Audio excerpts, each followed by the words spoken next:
세상에서 자기가 행복한 삶을 사는 것을 원하지 않는 사람이 어디 있겠습니까? 당신은 행복해지길 원하십니까? 그러시면 당연히 이해해야 되는 것이죠. 누구나 다 평생의 행복을 나름대로 추구하는 것 같습니다. 그래서 누구나 자기 인생이 복된 인생이 되길 원하는 사람마다 내가 어떻게 만족한 인생을 살았느냐 하는 것 가지고 자기 인생이 행복한 인생이다, 불행한 인생이다를 점치는 것 같습니다. 그런데 삶을 살다 보면은 정말 행복해 죽겠어요. 왜 죽겠어요를 쓰는지 모르겠는데요. 그러니까 우리 순수한 전라남도 사투리로다가 진짜 맛있는 음식을 먹으면 어떻게 표현하냐니까 뒤어져 버리겠네 그런데 그러니까 무엇이든지 우리 한국말 표현해 보면 좋은 걸 하면 죽도록 좋다, 정말 그야말로 뒤지게 좋다 그런 표현을 사투리로 쓸 만큼 우리는 참 그 행복한 표현을 할 수 있는 것 같습니다. 그런데 문제는 얼마나 많은 사람들이 인생을 살면서 나 정말 행복해 미치겠어요 하는 걸 표현하겠느냐, 얼마나 많은 인생의 기간을 그렇게 표현하겠느냐 하는 거 한번 생각해 볼 필요가 있고요. 보다 많은 사람들이 정말 힘들어서 미치겠어요가 더 많은 것 같아요. 어떻게 보면요, 인생 정말 고달퍼서 미치겠어요, 너무 힘들어요, 아파요, 그런 것이 실패와 좌절을 겪으면서 또 마음대로 안 되는 세상을 겪으면서 훨씬 더 많은 고백인 것 같습니다. 안타깝게 짝이 없죠. 그런데 기독교의 교회를 다니고 기독교에서 이제 신자가 되고 소위 신앙인에 대해서 살면서도 많은 분들이 나는 행복하지 않다 이렇게 생각하는 분들이 계실 수 있다는 것입니다. 그리고 오늘 저는 이렇게 주일날 말씀을 나누면서 이렇게 나는 생각해 보니까 행복한 사람은 아닌 것 같아, 이런 분들 안에 행복함이 시작되는 시간 되었으면 좋겠습니다. 행복하며, 그리고 그 내가 잘못 생각했던 것이 있으면 그것이 바른 생각 속으로 돌아가는 그런 주일이 됐으면 참 좋겠다 하는 소원을 가지고 오늘 주일을 시작합니다. 여기 신앙생활이라는 게 뭘까요? 그러니까 신앙생활을 모르는 분들이나 잘못 이해한 분들이 많은 분들이 신앙생활을 어떻게 생각하냐면요, 아마 신앙생활이라는 것은 행복하지 않은 사람들이 세상에서 실패하고 어렵고 자기 실력대로 살지 못하고 부족한 사람들이 결국은 마음의 어떤 위로를 얻기 위해서 자기들이 만들어놓은 어떤 조물주나 상상 속에 있는 신을 만들어 놓고 거기 의지해서라도 위로를 받아버리는 것이 아니겠느냐. 그래서 신앙생활이라는 건 결국 능력 있고 만족하고 세상에서 행복한 사람은 갈 곳이 아니고 실패하고 연약하고 힘이 없고 그런 사람들이 가서 하는 거고, 찬송가를 들어봐도 뭐 내가 연약하다는 얘기, 약하다는 얘기를 많이 하니까 뭐 그런 생각을 많이 하시는 것 같습니다. 아니면은 어떤 세계에서는 얘기할 때 신앙생활이라는 건 실제 존재하지 않은 어떤 것을 신을 만들어 것을 믿으면서 심리적이고 정신적으로 위로를 받게 하는 착각이고 환상적인 것이기 때문에 막 거기에 한번 빠지고 나면 꼭 마약이 현실 세계는 아니지만 환상 속에 들어가서 현실을 잊으려고 하는 것처럼 그렇게 그 안에 푹 빠져버려서 현실 감각을 잃어버린 인간이 된다.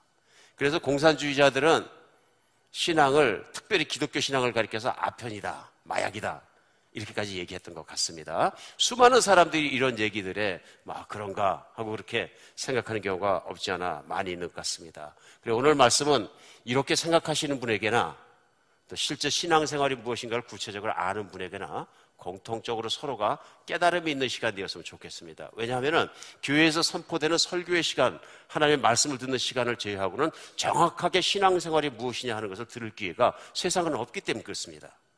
그래서 오늘 선포되는 말씀들이 모든 분들에게 진정으로 신앙이 무엇인가 하는 것을 발견하는 시간 되었으면 좋겠습니다.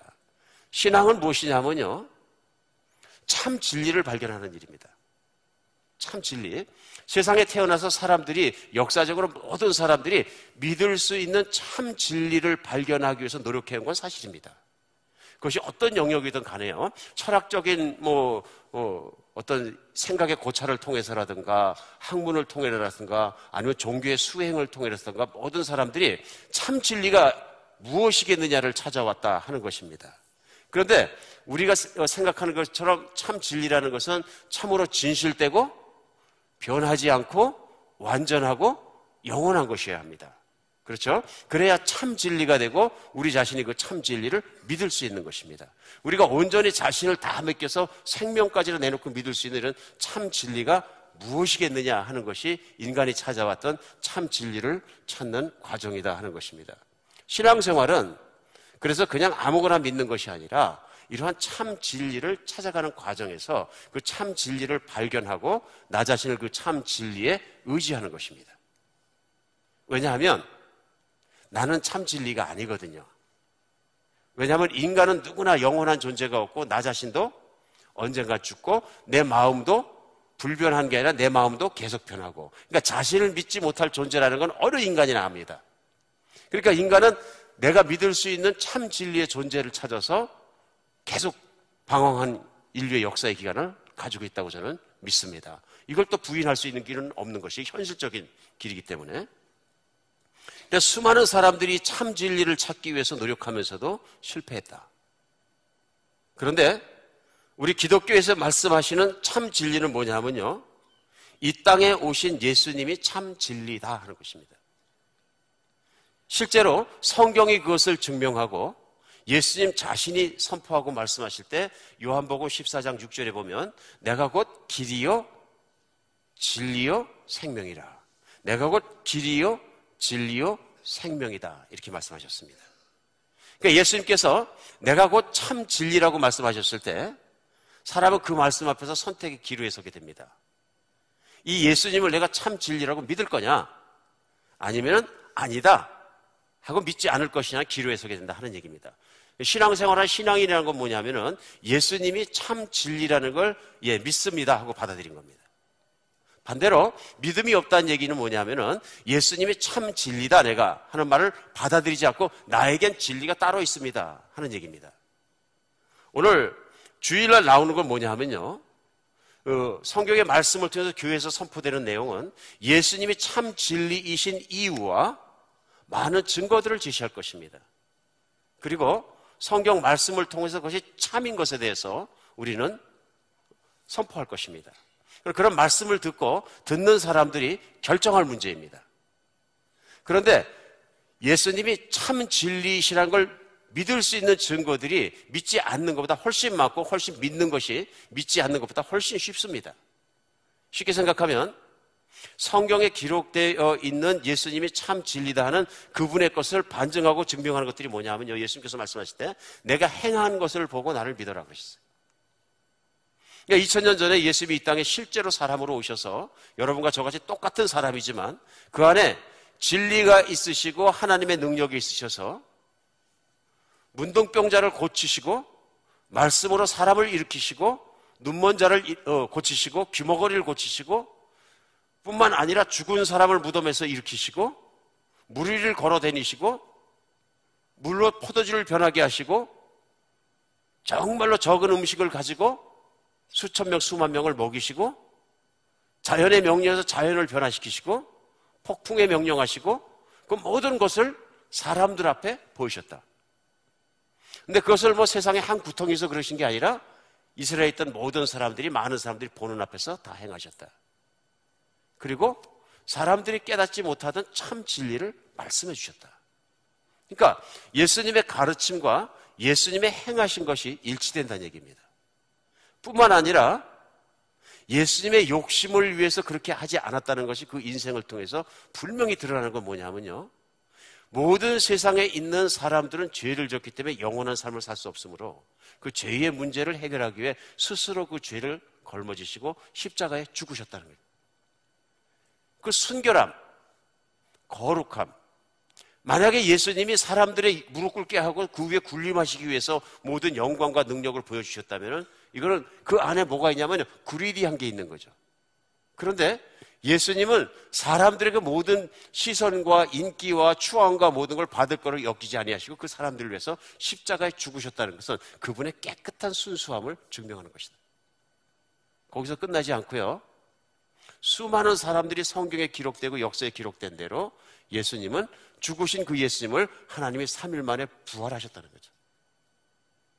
그리고 부활의 증거가 많은 증인들로 말미암아 증명되고 오늘까지 증명돼서 내려온다. 그러니까 이런 말씀들이 성경에 있는 내용대로 이렇게 선포되면은 예수님이 참 진리인 것을 믿으십니까? 이렇게 했을 때 그렇지, 예수님은 부활하고 보좌에 오르고 영원히 산다면은 영원히 살아계신 분의 말씀을 내가 믿어야지. 이것이 믿음입니다. 그리고 이분이 하늘에서 오셨다는 걸 내가 믿어야지. 이것이 믿음인 거죠. 이렇게 받아들이게 되면 어떻게 됩니까? 놀라운 변화가 일어납니다. 놀라운 변화가요. 이 변화는 그냥 내 생각과 상상 속에서 어떤 상상 속의 진실이 아닌 것을 체감해서 있는 것이 아니고요. 그 믿음 자체가 진리이기 때문에 내 삶 속에 구체적인 변화들이 일어납니다.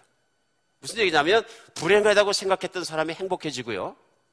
맨날 싸워서 깨졌던 결선 과정에 화목하게 되고요. 이런 거 구체적인 일들입니다. 사업 안에서 허덕거렸던 사업이 갑자기 다른 사람들에게 은혜를 끼치는 복 있는 사업으로 바뀌고요. 실제적으로 현실 속에서 체험할 수 있는 것이 이 신앙이다. 이러니. 그래 우리는 신앙을 신앙생활이라고 표현합니다. 맞습니까?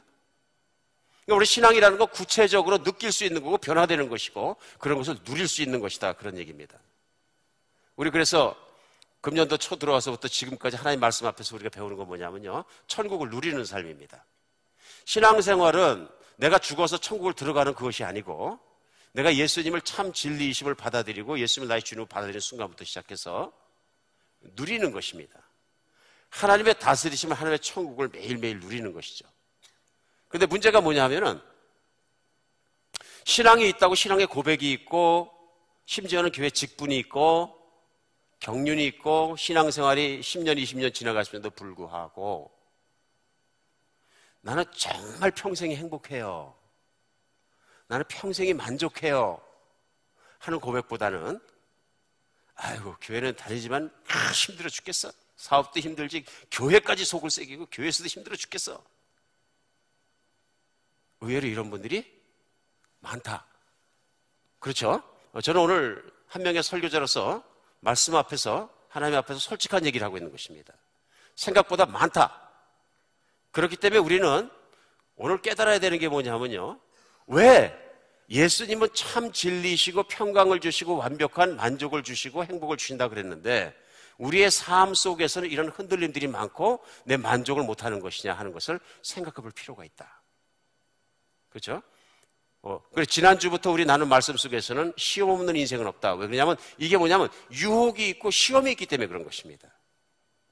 그러니까 하나님을 믿는 사람마다 100% 행복해지고 만족해지고 모든 것이 좋아지면 다 그렇게 갈라 그러죠. 그런데 그렇게 못 사는 사람들이 많은 이유는 왜 그러냐면요. 그것을 빼앗는 존재가 있는데 그 존재가 누구냐면 마귀다. 마귀라고도 부르고 사단이라고 부르고 성경에서 말씀하신 그 존재가 실제로 존재하면서 하나님께서 믿는 사람들에게 주시는 그것을 뺏어가 버린다. 그러니까 분명히 하나님께서는 주셨는데도 불구하고 그걸 누리지 못하니까 천국에 분명히 들어간 사람인데도 천국을 누리지 못하는 거예요. 우리는 이런 전쟁의 와중에 있는 것이다 하는 얘기입니다. 그리고 우리 지난 시간에 나눈 것은 뭐냐 하면은 아담과 이브를 유혹하고 시험했던 똑같은 마귀가 2000년 전에 마태복음 4장이라는 본문 속에 보면 예수님을 유혹합니다. 시험했다 그러죠. 그리고 똑같은 방법으로 예수님을 유혹하고 그 예수님을 유혹한 마귀가 우리를 또 유혹합니다. 그래서 지난주에 배운 건 뭐냐 하면요. 떡만 가져도 행복할 수 있습니다. 이게 마귀 얘기예요. 배만 부르면 행복할 수 있습니다. 돈만 많으면 행복할 수 있습니다. 생업만 잘 되면 행복할 수 있습니다. 이겁니다. 이 세상에서 먹고 사는 문제보다 더 중요한 것이 있습니까? 이런 얘기입니다. 그러니까 마귀는 비현실적인 걸 가지고 설득하는 게 아니고요. 아주 현실적인 제안을 가지고 가서 얘기합니다. 신앙생활 다 좋다. 교회 가는 것도 좋다. 그런데 교회만 가면 밥이 나오냐? 사업을 열심히 해야지 밥이 나오지? 그러니까 제일 중요하고 제일 시급한 문제는 뭐냐면 떡 만드는 일이지 어찌해서 교회 가는 일이냐 설득합니다. 수많은 신앙인들이 웃기는 것 같지만은 여기에 당합니다.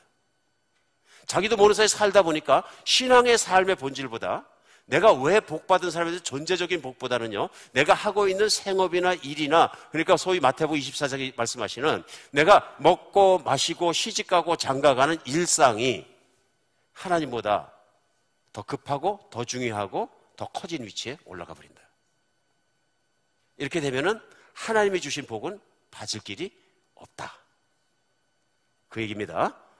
이번 주 계속해서 우리는 마태복음 4장 5절로 11절 말씀을 계속 같이 보면서 이 말씀 안에 있는 마귀의 유혹과 똑같이 나를 유혹하는 마귀의 유혹 속에서 내가 세상을 만족스럽게 살지 못하고 있고 행복하게 살지 못하다면 마귀의 소금이 그 안에 분명히 있다 하는 얘기입니다.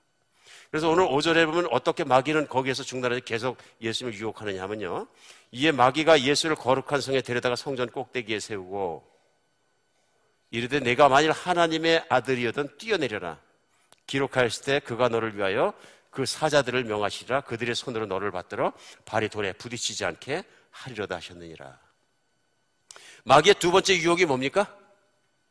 예수님을 성전에, 영광스러운 성전에 가장 높은 곳으로 올라가는데요, 기록에 의하면 그 높은 곳이 얼마나 되냐 하면요, 성전 동쪽 모퉁이에서 그 아래 기드론 시내가에 있는 쪽으로 절벽으로 그 위에 성벽을 멋있게 세우는데요, 그게 한 450피트 정도 높이가 된다 그럽니다. 그러니까 얼핏 따지면 100m가 넘는 거죠. 아찔한 높이죠. 그러니까 엠파이어 스테이트 빌딩이 100 몇 미터라 그러니까 생각해보면 아찔한 높이입니다. 그러니까 그 꼭대기에다 올려 세워놓고 얘기합니다. 뛰어내려라.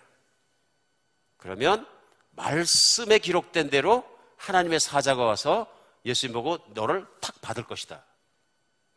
여러분, 마귀도 말씀을 기가 막히게 합니다. 그러니까 예수님도 기록되었으되 사람이 떡으로만 살 것이 아니라 기록된 말씀으로, 하나님 위해서 나는 말씀으로 살 것이니라 말씀으로 대적하셨지만 마귀가 이번에는 말씀을 끄집어냅니다. 그래서 시편 91편 10절 12절 말씀을 끄집어내 갖고 말하는 거예요. 그 뭐라고 써 있느냐면요, 시편에 화가 내게 미치지 못하며 재앙이 내 장막에 가까이 오지 못하리니 그가 너를 위하여 그의 천사들을 명령하여 내 모든 길에서 너를 지키게 하심이라. 저 말씀이죠. 하나님이 지켜주시면. 그래서 12절에 보면 그들의 손으로 너를 붙들어 발이 돌에 부딪히지 아니하게 하리로다. 시편 91편 12절 말씀을 그대로 인용하는 겁니다. 내가 하나님의 아들이여든 뛰어내려라. 그러면 천사가 받을 것이고, 천사가 받아서 100m 높이에서 뛰어내리는데도 멀쩡하고 머리털 하나 다치지 않으면 이 세상에 있는 모든 사람이 와서 다 너에게 경배할 것이다. 왜 사역을 그렇게 어렵게 하느냐? 하나님의 아들이면 왕이고, 왕이면 사람들의 추앙을 받고 사람이 따라와야 되는데 여기서 금식하고 엎드려 있으면 사람이 따라오느냐? 뛰어내려서 하나님의 아들인 것을 증명하면 수많은 사람들이 다 따라올 것이다. 여러분, 현실적입니까? 기가 막힌, 성경적이고요, 현실적이고요, 기가 막힌 제안입니다. 기가 막히게 지혜롭습니다. 보통 사람은 넘어가겠습니까? 안 넘어가겠습니까? 여러분 생각하시 그 말씀이 성공적인 토대가 있고 현실적이도 맞는 얘기면 합리적이고 타당성이 있는 얘기입니다. 그러면 넘어갑니까? 안 넘어갑니까? 넘어갑니다. 여러분, 마귀가 기가 막히게 똑똑합니다. 보이십니까? 오늘 이런 마귀의 속삭임에 내가 하나님의 아들이라면 하나님의 아들답게 행동하라. 사람들이 따라야 될 것 아니냐? 오늘 예수님 뭐라 그러십니까? 예수께서 또 기록되었으되 주 너희 하나님을 시험하지 말라. 나는 하나님의 뜻에 따라서, 성령의 인도에 따라서 지금 금식을 하고 있는 것이고, 나는 세상 사람들이나 내가 설득하는 것처럼 합리적인 길을 가지 않고 하나님 아버지께서 시키는 그 길을 가겠다. 합리성이 아니고 하나님의 뜻입니다. 우리는 그 합리적이라는 사고 때문에 수도 없이 당합니다. 오늘 문제가 뭐냐면요, 하나님 말씀 따라가는 삶에는 비합리적인 모습은, 그런 인생의 모습을, 그런 길을 걸어갈 때가 있을지도 모릅니다. 이거 내가 이렇게 살면 수두핏하지? 하면서도 그것이 하나님의 뜻이라는 걸 분명히 알 때가 있습니다. 우리는 그 길 걸어가야 된다는 얘기입니다. 마귀가 그런 합리적인 두 번째 시도에서 실패합니다. 그래서 마지막으로 기가 막힌 걸 땡깁니다. 이번엔 마귀가 예수님을 데리고 지극히 높은 산을 가 천하 만국과 그 영광을 보여줍니다. 모든 영광. 그 다음에 얘기합니다. 만일 내게 엎드려 경배하면 이 모든 것을 내게 주리라. 여러분, 세상에 영광이 있습니까? 없습니까?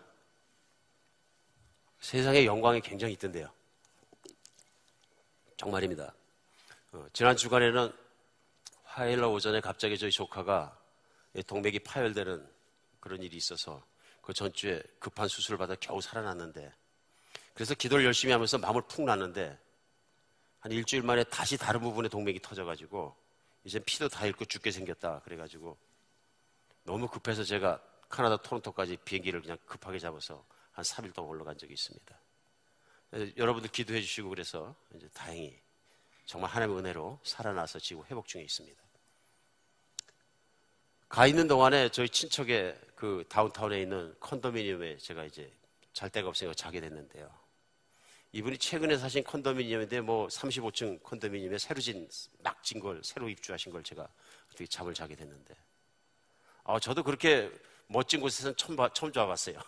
근데 이게 통유리로 돼서 사방이 다 거실이 다 유리던데 거기서 보니까 토론토 시내가 다 보이는 거예요. 그 높은 데서. 근데 진짜로 그 세상의 영광이 보이는 거예요. 그래서 설명해 주시는데 저 단독주택들도 다 보이고 큰 빌딩들도 보이지 않습니까? 저 단독주택에서 제일 작은 것이 가장 작은 것이 100만 불입니다. 그러는 거예요. 그러고 이렇게 내려다보니까 개딱지같이 집들이 있는데요. 그중에서 제일 못생긴 집이 100만 불이라 그러니까 그럼 저 큰 집은 얼마입니까? 보통 1000만 불은 넘습니다. 그러는 거예요. 여러분 느끼십니까? 그래서 제가 이렇게 서 있으면서 집 개수를 대강 쉬어봤어요. 근데 금방 1억 불 되던데요. 그 큰 빌딩들은 또 얼마겠습니까? 휘영차려는 건 얼마입니까? 그 밑에 고속도로가 지나가는데 보니까 도로에 차가 가득 찼어요. 근데 그 높은 빌딩에서 유리로만 된 데서 이렇게 쳐다보니까 세상 영광이 다 보이던데요. 저는 그런 데 살면 안 되겠다 그런 생각이 들었습니다. 이런 데 살면 사람이 시험 되겠다 이거. 자꾸 물욕이 생기겠다 이거. 이게 바다를 쳐다보는 것하고 그렇죠. 절벽에서 이게 세상을 보는 것하고 이게 다르더라고요. 정말 다르더라고요. 그때 제 마음속으로 느꼈습니다. 세상의 영광이라는 것도 있는 거구나 이게. 갖고 싶은 사람은 더 갖고 싶겠다. 올라가고 싶은 사람은 더 올라가고 싶으시고 더 많은 걸 획득한 사람은 더 많은 걸 또 갖고 싶겠다 하는 것을 제가 절실하게 이렇게 느꼈습니다. 세상의 영광이라는 것도 있는 것이구나. 그러니까 사람이 세상에서 인물이 잘나면은 인물을 누리고요. 그렇죠?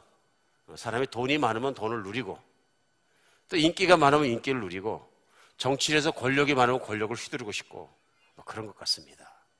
이게 뭐냐면 세상에 있는 영광들이죠. 사람이 다 망가졌지만 하나님의 영광이 일부 남아있고 미진하나마 그 모습들이 있기 때문에 지혜도 있고 지식도 있고 다 있습니다. 그것들이 만들어내는 것들이 세상에 있는 영광들이죠. 오늘 예수님께서 이런 영광을 보여주면서 마귀가 정말 시험하고 유혹했을 때 예수님이 하신 말씀이 뭡니까? 10절에 이에 예수께서 말씀하시자 사탄아 물러가라.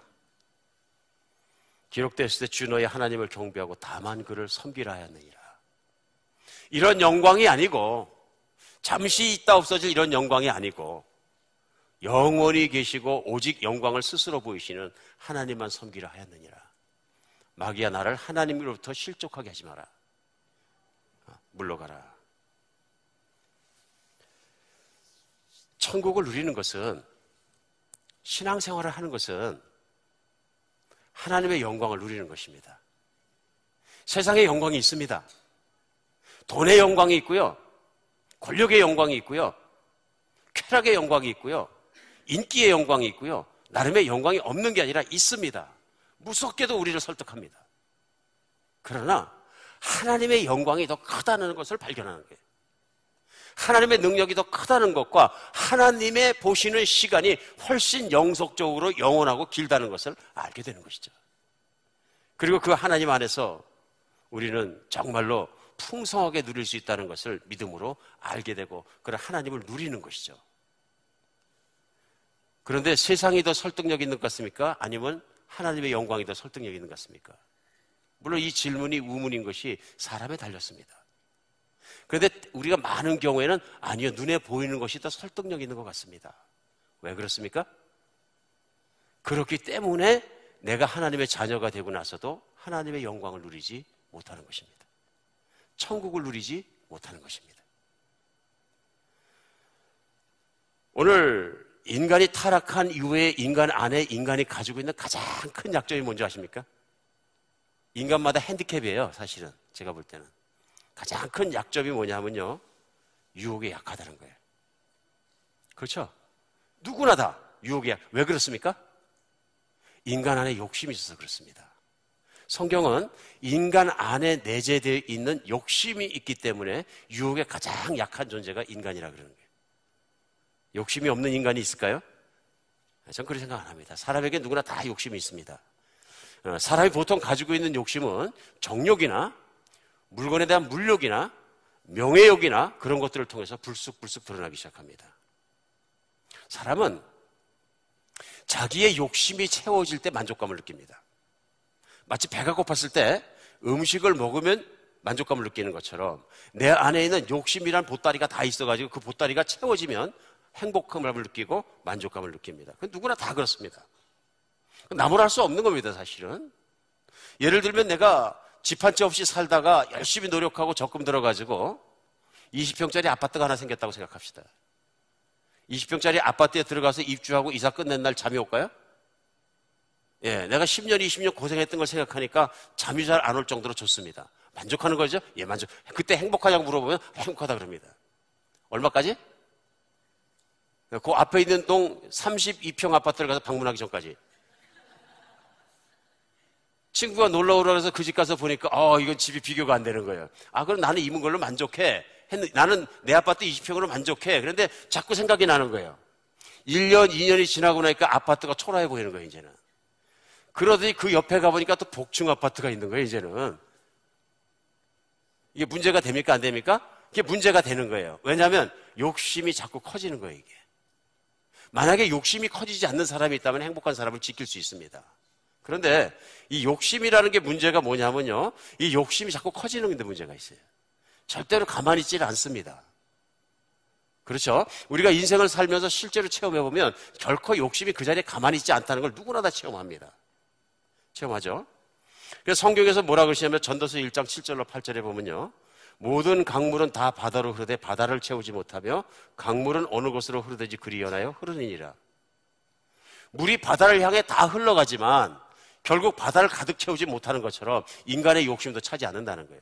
그래서 8절에는요. 모든 만물이 피곤하다는 것을 사람이 말로 다 할 수 없나니 눈은 보아도 족함이 없고 귀는 들어도 가득 차지 아니하는 듯한. 무슨 얘기예요? 안 찬다는 얘기예요. 제가 말씀을 준비하면서 곰곰이 생각해 봤어요. 금년이 2015년이잖아요. 그래서 1975년도에 그때 당시의 세상을 가만히, 제가 많이 산 거죠, 이제는. 생각을 해. 그때 청년이었어요, 제가. 20살 청년이었는데, 나이 계산하지 마시고. 20살 한참 청년이었는데 75년도에 세상을 생각해 봤어요. 그땐 전화기를 가지고 있으면 부자였어요. 가정마다 전화기 한 대가 다 없었어요. 어떤 분들은 기억나면 이렇게 돌리는 거예요. 그 최신청 1호기. 금성 전화기에서 나왔던 거 뜨르르르 따다다다다 돌아가는 겁니다. 그전에는 그냥 그것도 없고 들면은 교환원이 나와서 몇 번이요? 그러면 꽂아주는 아날로그 세대가 있었고요. 그 전화기는 보통 사람은 갖지도 못하는 거고 경찰 가면 갔죠. 그래서 아침에 저희한테 아내 물어봤어요. 5살 차이가 나는데요. 당신의 1975년대 전화기가 있었습니까? 이렇게 당연히요. 우리는 없었거든요, 저희는. 10가정에 한 가정 정도 있으니까 저희는 없는 거죠, 가난하니까. 그건 우리는 초등학교 유치원 때부터 전화기가 있었습니다. 부잣집 딸이구만. 그랬더니 가만히 생각해보니까 저희 장인어른이 그 최신청 공무원이 있었어요. 그러니까 전화기가 항상 있었어요. 그러니까 그런 경우가 아니고서는 전화기가 있는 것이 집안에는 부의 상징이었다, 한때는. 요즘은 스마트폰을 집에 몇 대 갖고 있습니까? 제가 보기엔 애기까지 들고 다녀요, 애기까지. 지금 뭐 하냐, 이렇게 게임해. 스마트폰 갖고 게임하는 세대가 됐다. 그래서 1975년도에 연간 소득이 얼마가 찾아봤더니 610불이에요. 1년 소득이요. 저희 선교 갔다 온 인도하고 거의 같아요. 금방 생각할 수 있죠? 40년 전에 그 소득이.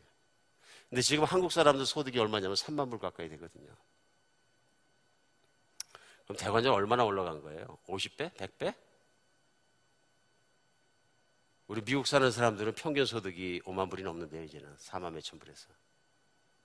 그럼 100배 더 잘 사는 거예요, 이민 온 분들은요. 이민 와서 보통 살아도, 부자가 아니어도. 그럼 이제 우리 생각해 봐야 되죠. 100배 행복합니까? 행복 안 해. 경제는 100배를 커졌는데, 가문의 소득이 100배가 커졌는데, 행복이 100배가 커지는 건 아니라는 거예요. 왜 그런 거예요? 욕심이 1000배 불어났거든요. 간단합니다. 욕심이 안 불어났으면 100배 행복할 수 있습니다. 맞습니까? 근데 욕심이 경제 속도보다 훨씬 빨리 늘어난 거예요. 그러니까 아무리 100배가 늘어났어도 내 욕심은 200배 앞에 가 있기 때문에 항상 불만족한 거예요. 행복하다고 생각하지 않는 것입니다. 여러분, 우리 안에 있는 욕심이 인간을 초라하고 비참한 존재를 만듭니다. 가치 없는 존재를 만들어버리고요. 정말로 우스꽝스러운 존재로까지 만들어버려요. 욕심의 문제가 뭡니까? 물론 다 채워질 수가 없다는 거죠. 그러니까 욕심이 다 채워지니까 그걸 채우려는 노력 속에 인생을 살다 보면 어떻게 되냐면요, 다른 사람을 무시하게 됩니다. 맞습니까? 사람은요, 경쟁심과 성취감 속에 살아가다 보니까 내가 뭔가 사람보다 조금만 더 가지고 있다는 생각은 만족감을 느끼기 위해서 다른 사람을 무시하기 시작합니다. 그러니까 시기심을 유발시키고 다른 사람이 못 되는 걸 심지어는 슥 마음으로 즐기는 마음까지 생기는 거예요. 뭔지 모르겠는데 다른 사람 잘 되는 꼴을 내가 좀 보고 싶지도 않고, 심지어는 형제 간에도 그런 꼴이 막 다른 형제가 잘 되는데 나는 안 되면은 은근히 부하가 나에게 화가 나는 거죠. 심지어는 어떤 사람들은 남을 내가 가지고 있는 실력이나 재력이나 직이나 모든 걸 사용해서 은근히 짓밟는데 쾌락을 느끼는 사람들조차 없지 않아 생기게 됩니다. 또 잘난 척하게 되고요. 또 갖지 않았는데도 가진 것처럼 막 이렇게 쇼업하게 되고요. 이런 모든 게 일어나는 것이죠. 요즘 그래서 떠나온 한국에서 늘 문제가 되는 게 뭐냐면, 소위 갑의 자리에 앉으신 분들이 갑의 자리에서 누려야 될 것 이상으로 누리기 위해서 혹독하게 사람들에게 다루고 하니까 요즘 나온 신조어 같아 갑질한다 그러나요? 그것도 이제 좀 시니컬하고 냉소적인 표현이긴 합니다. 근데 갑질한다. 그러니까 막 그냥 나라가 막 거기에 걸리면 윤리법에 걸려가지고 막 정서법에 걸려갖고 난리를 막 요단을 부리고 하는 것이, 그래서 실제로 그런 것이 있는 거죠. 밟히니까 힘들더라 이런 얘기죠. 그러니까 밟는 사람들은 기쁨이 있더라 이런 얘기예요. 만족이 있고. 이런 세계가 되니까 다른 사람들을 자꾸 무시하게 되고요. 이기심이 적나라하게 드러나게 됩니다. 근데 사실은 다른 사람이 잘 되는 것을 속으로 안 좋아하는 것이나, 심지어는 은근히 다른 사람을 밟는 것이나 잘난 체 하는 것들이나, 이런 게 다 뭐예요? 인간을 초라하고 비참한 존재로 만드는 거죠. 맞습니까? 초라한 존재죠. 비참한 존재죠. 그 사람의 인격으로 볼 때는 인간의 가치가 떨어지는 것이죠. 그거 모르고 막 누리려고 그러고 자기가 가진 것 가지고 뽐내려고 그러고, 이게 다 뭐냐면 나는 초라한 인간입니다, 비참한 인간입니다 하는 것을 스스로의 만족을 추구하면서 보여지는 것이죠. 이 욕심이 나타나는 것이 이런 문제가 있습니다. 두 번째, 욕심은 사람을 어떻게 만드냐면요, 사람을 진실되지 못하게 만들어버립니다. 욕심을 가지고 있어서 욕심을 추구할 때는 진실되기 어렵습니다. 그러니까 세상에서 성공하고 모든 걸 돈을 많이 벌려고 그러고 권력을 가지려고 그러는데, 나는 진실하고 그렇게만 살겠습니다. 이게 잘 맞습니까? 안 맞습니까? 안 맞습니다. 세상에서 출세하고 모든 걸 해서 진실 게임에 건 잘 안 됩니다. 그렇죠? 그러니까 모든 사람들이 그걸 알기 때문에 내가 인생의 목표를 아름다운 인격과 정말 아름다운 성품을 갖는 걸 추구하는 사람보다는 어떤 사람들이요? 수단 방법을 가리지 않고 버는 사람, 올라가는 사람들이 더 그렇습니다.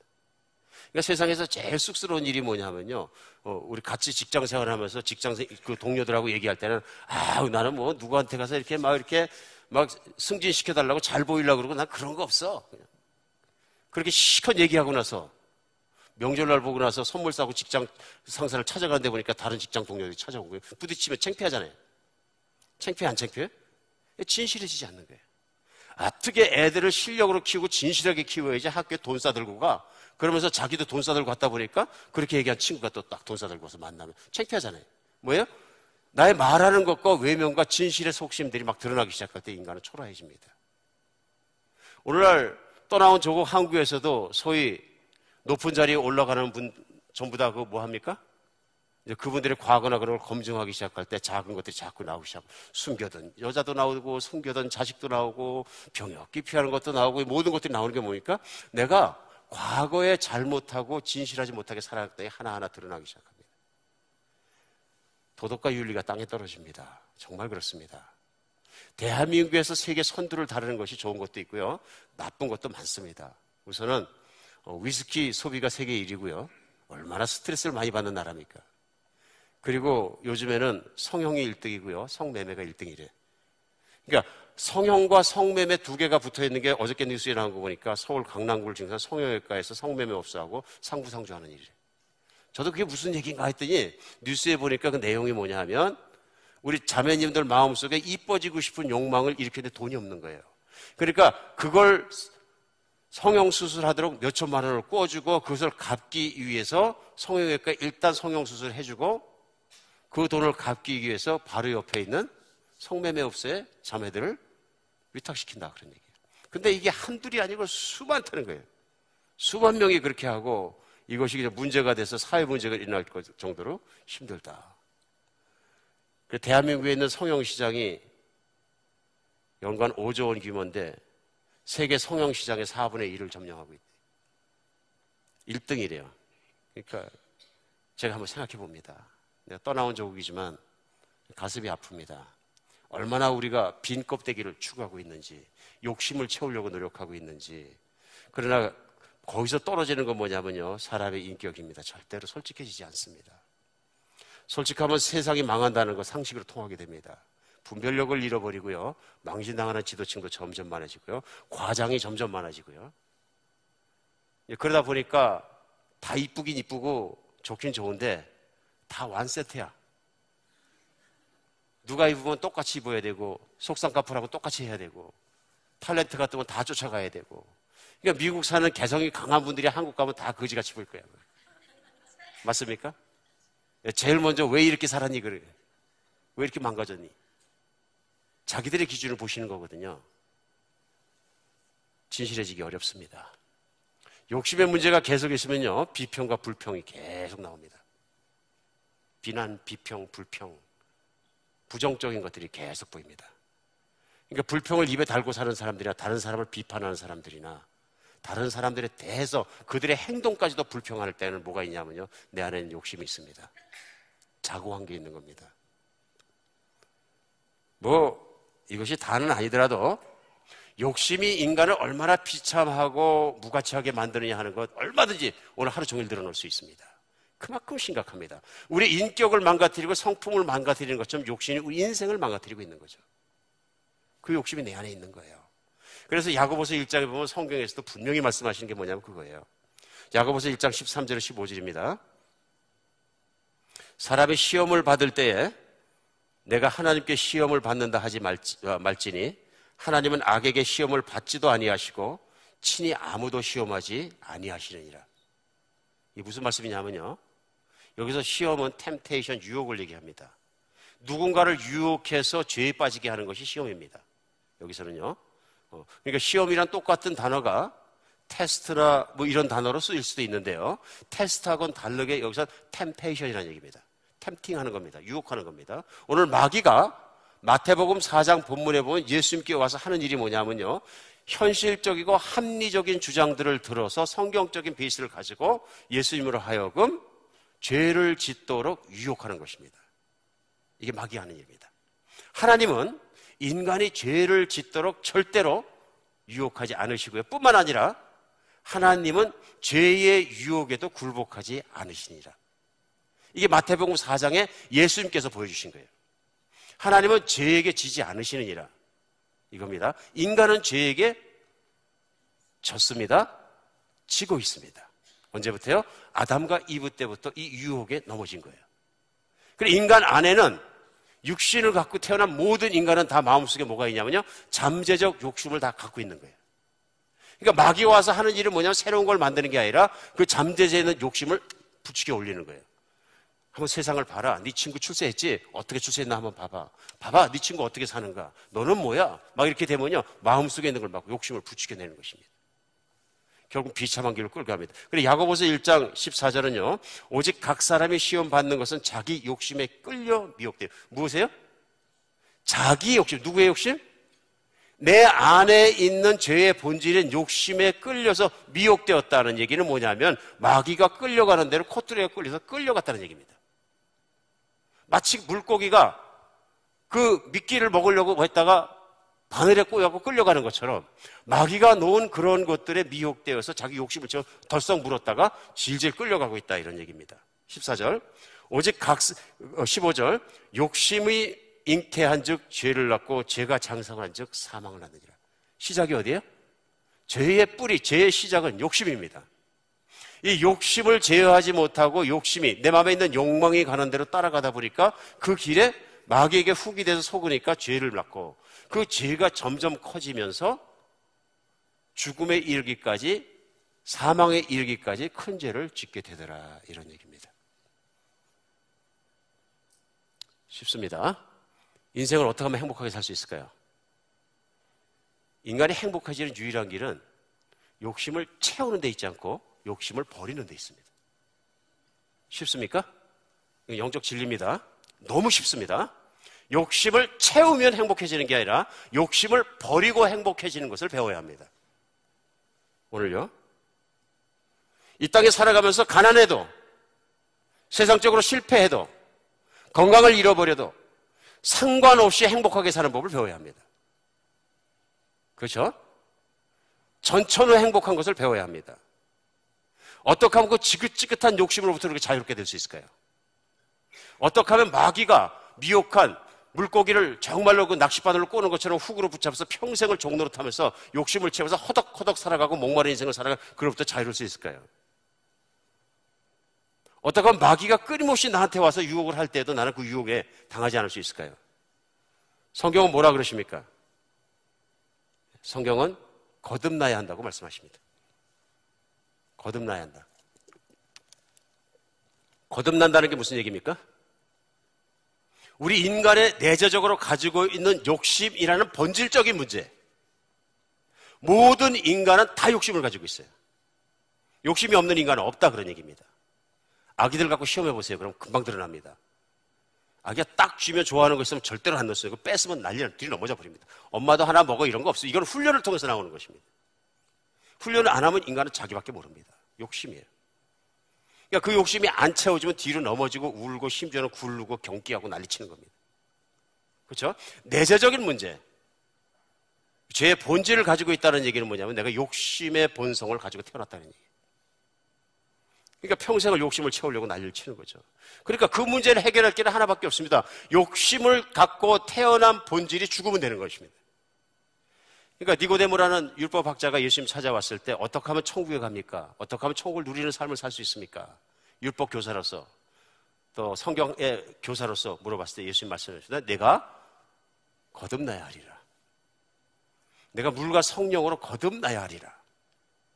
그러니까 인간이 가지고 있는 이 본질적인 욕심에 끌려가는 문제, 마귀에게 계속 유혹에 지는 문제를 해결할 길은 하나밖에 없습니다. 내가 과거의 사람, 욕심을 가지고 태어난 사람이 죽는 문제입니다. 죽는 문제예요.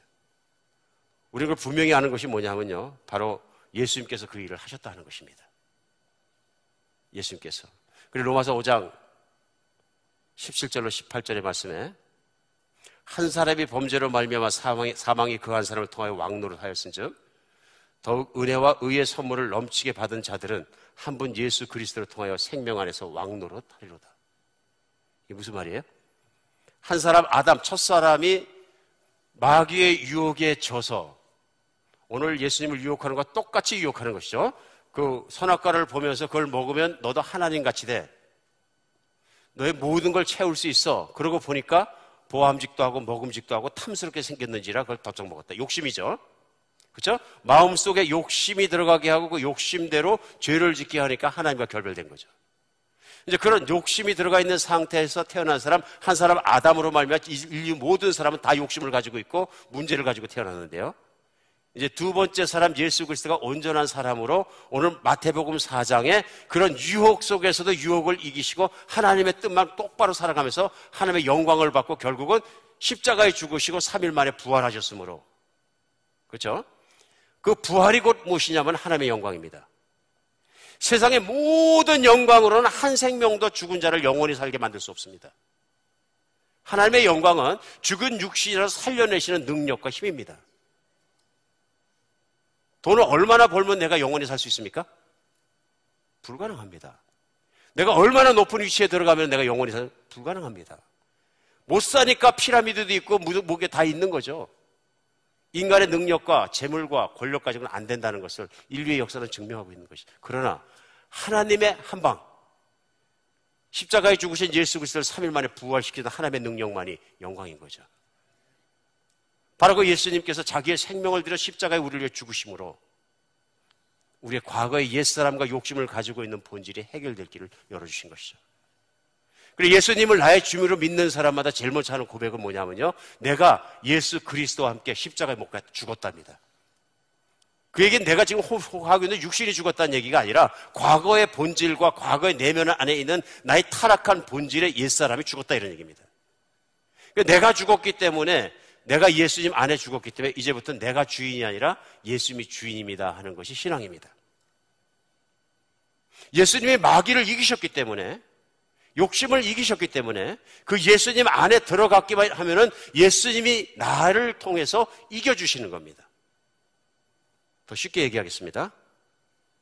오늘 18절, 로마서 5장 18절에 그런즉 한 범죄로 많은 사람이 정죄에 이른 것 같이 한 의로운 행위로 말미암아 많은 사람이 의롭다 하심을 받아 생명에 이르느냐. 예수님이 십자가에 죽기까지 하나님께 순종하심을 말미암아 하나님의 의의 조건을 충족시키셨고, 그 예수님의 죽음이 나의 죽음으로 받아들이는 순간부터 나는 내 뜻대로 내 욕심대로 살지 않고 예수님으로 만족하겠습니다. 이게 거듭나는 것입니다. 나의 과거의 사람이 처리되어 버려서 더 이상은 내 욕심을 따라 살지 않고 나는 예수님만 바라보며 살겠습니다. 어떤 사람에게는 이것이 믿어지고 이해가 가고 체험이 되어지고 인생이 되는데, 어떤 사람에게는 내가 예수님을 믿고 죽어서 천국 가는 건 좋지만 그렇게 예수님만 보고 사는 건 난 그거 잘 안 되는데요. 그러면 오늘 분명히 말씀드린 건 거듭나실 필요가 있는 겁니다. 누구든지 성령을 받고 거듭났다 그러면은 그 다음에 느끼는 건 뭐냐면요, 세상의 어떤 무엇보다도 예수님이 더 좋아집니다. 세상의 어떤 자리나 어떤 능력보다도 예수님이 더 위대해지신다는 것이죠. 오직 죽은 사람을 살리시고 내가 영원히 살 수 있고 모든 것을 가능케 하는 것은 창조자 하나님밖에 없다는 것이죠. 그게 믿어지고 나면 예수님이 너무 좋기 때문에 세상의 어떤 유혹을 하든, 세상의 유혹보다, 세상의 부자가 되는 것보다, 세상에 높아지는 것보다, 세상에 인기가 있는 것보다 나는 예수님이 더 좋아요. 이게 안 되면 천국이 안 누려진다는 것이죠. 죄가 안 이겨진다는 것이죠. 하나님의 천국이 어떻게 누려지는 것이죠. 제가 피를 토할지라도 오늘 강단에서 마지막 설교가 돼서 정말 이 설교가 죽을지라도 정말로 나누고 싶은 것은 예수님의 그 정말 십자가의 사랑과 부활의 능력 안에 있는 예수님 안에 살아가는 영광과 능력과 행복을 체험하는 것입니다. 그게 너무 좋기 때문에 세상에 어떤 것도 싫은 거예요. 내가 예수님을 믿은 이유만으로 해서 내가 감옥에서 평생을 살다 죽을지라도, 당장 내가 화형식에 처해진다 할지라도, 내가 인생의 모든 걸 잃어버린다 할지라도 나는 예수님으로 만족해요. 이것이 신앙입니다. 이게 되면 욕심이 이겨집니다. 이게 안 되는 분에게, 온전한 거듭남과 온전한 예수 안에는 만족을 모르는 분에게 자꾸 세상 욕심을 싸워서 이기라 그러면 이게 안 되는 거예요. 힘든 거예요. 자기 의가 있는 거예요. 신앙생활도 똑같습니다. 교회 안에 들어와서 이게 되는 분들은 교회에서 섬기다가 욕을 먹든 무엇을 하든 어떤 일이 일어나도 나는 교회가 예수 몸이니까 그냥 섬기려고 가는데요. 이건 자아가 죽은 사람들입니다. 근데 어떤 분들은 교회 섬기면서도 너 열심히 섬기더니 누가 안 알아줘. 목사님이 아는 척 안 하는 것 같아. 그럼 확 알아가지고 막 뒤집어지고, 이거는 아직 모르시는 거예요. 아직도 내 욕심을 채우려고 그러시는 거예요. 나의 명예욕, 사람들의 인정, 이런 걸 채우려고 허덕거리고 있다는 얘기는 세상에 나가서 똑같이 살고 있다는 얘기예요. 맞습니까? 신앙의 본질을 모르신 거예요, 아직. 안타까운 일이죠. 예수님을 아셔야 됩니다. 그걸 기도해야 됩니다. 하나님, 어찌하여 내가 내 욕심과 내 자아가 욕망과 이를 끌려가고 있습니까? 이걸 다 버리고라도 살 수 있는 길은 없습니까? 행복하고 만족할 수 있는 길은 없습니까? 이게 새로운 인생입니다. 예수님 안에서만 가질 수 있는 새로운 인생입니다. 이 진리가 성령의 능력으로 오늘 말씀드린 한 분 한 분 하나에 이루어지기를 간절히 바랍니다. 결국 예수님 믿는다는 것은 나는 죽고, 나는 죽어버리고, 십자가에 같이 죽어버리고, 이제부터 내가 사는 것은 예수님 안에 산다는 것입니다. 그래서 예수님이 기뻐하시면 내가 그 일을 하고, 예수님이 싫어하시면 내가 목이 떨어지는 한이 또 그 일을 하지 않겠습니다. 오늘 예수님이 광야에서 시험 받을 때 이기신 것처럼 그 길을 가는 겁니다. 10절입니다. 마태복음 4장 10절에 이에 예수께서 말씀하시자 사탄아 물러가라. 기록되었으되 주 너의 하나님께 경배하고 다만 그를 섬기라 하였느니라. 하나님만 바라보고 하나님만 섬기고 하나님만 사랑해도 인생은 충분히 행복할 수 있고 100%, 110% 만족할 수 있다. 마지막으로 높아심에 한 말씀 더 덧붙이겠습니다. 거듭난다는 것은, 욕심을 따라서 살지 않고 욕심을 버린다는 것은 세상에서 돈벌이 안 하고 직장 안 다니고 사업 안 한다는 얘기가 아닙니다. 이제 개인적인 욕망을 채우려는 그것이 인생의 목표가 더 이상 되지 않는다는 것입니다. 내가 예수님을 충분히 만족했다는 얘기입니다. 이제부터 내가 돈을 벌고 살아가는 모든 것은 내가 주님의 영광을 추구하고 내 주변에 있는 사람들의 섬김과 하나님 나라를 위해서 한다는 것입니다. 욕심이 없어진 자리에 뭐가 들어있냐면요, 하나님 나라를 추구하고 그분의 모든 것을 이루어드리는 그 비전과 모든 것으로 가득 차게 된다는 얘기입니다. 빈자리는 아닙니다. 더 이상은 내 욕심을 위해서 종살이를 하지는 않습니다. 사랑하는 여러분, 내 손에 무엇인가 들려있을 때 그것이 욕심을 채우려면 악의 도구가 될 수도 있고, 내 손에 들려있는 재물이나 지위나 모든 것들이 내가 하나님의 사람이 됐을 때는 하나님의 나라를 이루는 좋은 도구가 될 수도 있습니다. 차이가 없는 것 같지만 엄청난 차이가 있습니다. 주님 안에 만족하는 여러분과 제가 되었으면 좋겠습니다. 유혹을 이기는 것은 내가 예수님 안에 있지 않으면 아무도 못 이깁니다. 심지어는 목회자도 못 이기는 길입니다. 이웃의 목사도 똑같습니다. 연약하기는. 잠시라도 제가 예수님 밖으로 떠나가 되면은 교회가 늘어나고 사람들이 많아지면 막 기분이 좋았다가 사람들이 좀 적은 것 같으면 막 디스코리지 됐다가 여기 갑니다. 근데 감사하게도 은혜로 예수님만 바라보게 되면 그거하고는 관계 doesn't matter. 중요한 건 뭐냐면 예수 안에 내가 있느냐 하는 것입니다. 내가 예수님으로 만족하느냐 하는 것입니다. 내가 하늘에 떨어져 미랄이 되어서 기독교인이 없는 먼 선교를 보내셔서 그 촌락 속에서 그들과 함께 도로 살아가면서 아무것도 인정해 주지 않은 속에서 살아갈 때도 당신이 행복하느냐 하는 것입니다. 내 안에 계신 예수님 때 행복하다 그러면 나는 무슨 일인지 할 수 있습니다. 믿으십니까? 할 수 있습니다. 행복할 수 있고 만족할 수 있습니다. 예수님을 다시 바라보는 여러분과 제가 되었으면 좋겠습니다. 오늘 붙잡으시기 바랍니다. 예수님만의 우리의 완전한 만족의 길입니다. 세상엔 그런 길이 없습니다. 기도하겠습니다. 예, 하나님, 주님만이 우리의 만족이 되시고 우리의 행복이 되시고 우리의 모든 것이 되십니다. 우리의 문제를 온전히 해결할 수 있는 분도 예수님밖에 없습니다. 예수님만이 참 진리이시고 그 참 진리를 발견하고 붙잡은 자만이 복이 있습니다. 하나님, 오늘 말씀이 선포된 것들이 가슴에 깊이 못 박힌 것처럼 박일 수 있도록 도와주시고 마귀가 와서 그 말씀의 진리들을 쪼아먹지 않도록 주님 도와주시옵소서. 저희가 세상 사는 동안 매일매일 유혹을 당합니다. 그래도 돈이 중요하지. 그래도 당장 아무리 영원한 세상에 있어도 이 세상에서 잘 사는 것이 더 중요하지. 우리를 설득합니다. 이 생에 잘 사는 것보다, 오래 사는 것보다, 그 어느 것보다 예수님이 훨씬 더 중요합니다. 주님 안에 참 가치를 발견하고 주님 안에 내가 누구신지 분명히 발견할 수 있는 저희가 되게 하여 주시옵소서. 하나님, 우리가 욕심에 끌려가지 않게 도와주시고 우리의 욕심의 문제를 십자가에 해결하신 예수님과 함께 십자가에 죽게 도와주시옵소서. 그리고 이제 믿음으로 다시 부활하여 주님 안에서 늘 주님을 기뻐하며 만족하며 주님의 뜻대로만 사는 저희 되게 하여 주시옵소서. 그리스도 예수 이름으로 기도합니다. 우리 다 같이